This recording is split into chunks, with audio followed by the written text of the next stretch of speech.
अभी सब सुन रहल छी अंकन म्यूजिक के शानदार प्रस्तुति। डीजे शिवा बड़सम खुशी रिकॉर्डिंग स्टूडियो बलुआहा। बुकरेली माई माई तब न सैया छोरेला कुछ कुछ होता पूरा दहिया सजिया पर जब को देला बुकरेली माई माई तब न सैया छोरेला कुछ कुछ होता पूरा दहिया सजिया पर जब को दे दिन रात रहे ओ सोटल ना दिन रात रहे ओ सोटल ना हमर सैया मिलल हर काटल ना हमर सैया मिलल हर काटल ना हर घर रहे ओ डाटल ना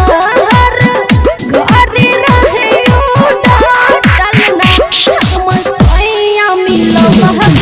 काटल ना हमर सैया मिलल हर काटल ना। खुशी रिकॉर्डिंग स्टूडियो बलुआहा।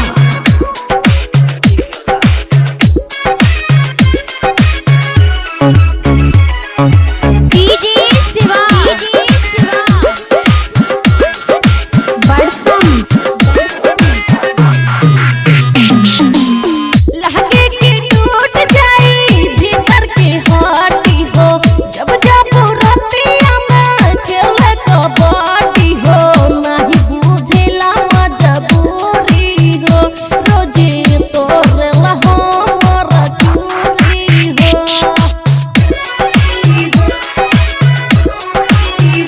लहके के टूट जाए भीतर की हाटी हो जब जब रतिया में चले कबड्डी हो नहीं बुझेला मजबूरी हो रोजे तोरेला हमर चूरी हो सब